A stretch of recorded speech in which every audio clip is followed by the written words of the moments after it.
നമ്മൾ ആദ്യം തന്നെ കേട്ടതാണ് അയത്തുള്ള അലി ഖമനിയുടെ മെയിൻ അഡ്വൈസർ അലി ഷംഖാനി, അദ്ദേഹം ആദ്യമേ കൊല്ലപ്പെട്ടു.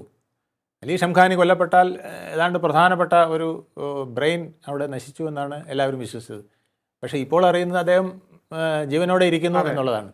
അപ്പോൾ ജീവനോടെ സ്ഥിരീകരിക്കപ്പെട്ടുള്ള ഒരു കാര്യമല്ലല്ലോ. സ്ഥിരീകരിക്കപ്പെട്ടുള്ള ഒരു കാര്യമല്ലെങ്കിലും പരിക്കോട് കൂടി അദ്ദേഹം ജീവിച്ചിരിപ്പുണ്ട് എന്ന് വെസ്റ്റേൺ മീഡിയയും സമ്മതിക്കുന്നുണ്ട്.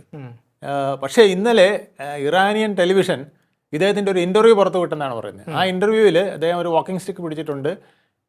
പിന്നെ അദ്ദേഹത്തിന് ഇടയ്ക്ക് ബ്രീത്തിങ് അനലൈസറിൻ്റെ ഹെൽപ്പ് ഉണ്ട് എന്നൊക്കെ പറയുന്നു. പക്ഷേ ആ ഇൻ്റർവ്യൂവിൽ അദ്ദേഹം വ്യക്തമായി പറഞ്ഞു, ഞാൻ പിന്നെ പ്രഭാത നിസ്കാരത്തിനിരിക്കുമ്പോൾ ഒരു ശബ്ദം കേൾക്കുകയും ആ ശബ്ദം വെളിയിലെന്തോ സംഭവിച്ചതാണെന്ന് വിചാരിച്ചപ്പോഴാണ് സൈറൻ കൂടെ വന്നപ്പോൾ എനിക്ക് മനസ്സിലായി ഞാനിരുന്ന കെട്ടിടം ബോംബിട്ട് തകർത്തതാണ്.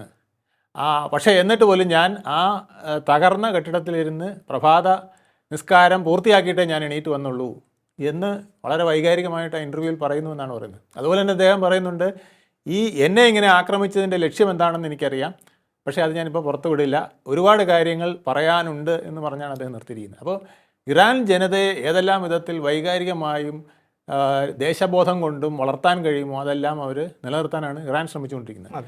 ഇറാൻ അമേരിക്കയ്ക്ക് മുമ്പിൽ മുട്ടുകുത്തിയിട്ടില്ല എന്ന് സൂചിപ്പിക്കാൻ കൂടിയാണ് ഖമനിയുടെ നിരന്തരമായ ഈ പ്രസംഗങ്ങൾ നടക്കുന്നത്. അമേരിക്ക ഞങ്ങളെ സംബന്ധിച്ചുള്ള ഒന്നുമല്ല, അമേരിക്കയെ ഞങ്ങൾ വിരട്ടിയിട്ടാണ് അമേരിക്ക കീഴടങ്ങിയത്, അമേരിക്കയ്ക്ക് വലിയ ഗുരുതരമായ അബദ്ധങ്ങൾ സംഭവിക്കുമായിരുന്നു, പ്രശ്നങ്ങൾ ഉണ്ടാകുമായിരുന്നു എന്നൊക്കെ അദ്ദേഹം ഇപ്പോഴും പറഞ്ഞുകൊണ്ടിരിക്കുകയാണ്. അതുപോലെ ആണവോർജ്ജം ഉൽപ്പാദിപ്പിച്ചിരിക്കും എന്നുള്ളത് യാതൊരു സംശയമില്ലാത്ത വിധത്തിലാണ് അദ്ദേഹം ഉറപ്പിച്ച് തന്നെയാണ് അത് സൂചിപ്പിക്കുന്നത്. ഇതെല്ലാം കാണിക്കുന്നത് ഇനി വീണ്ടും ഒരു യുദ്ധത്തിലേക്ക് വരുമോ എന്നുള്ളതാണ്.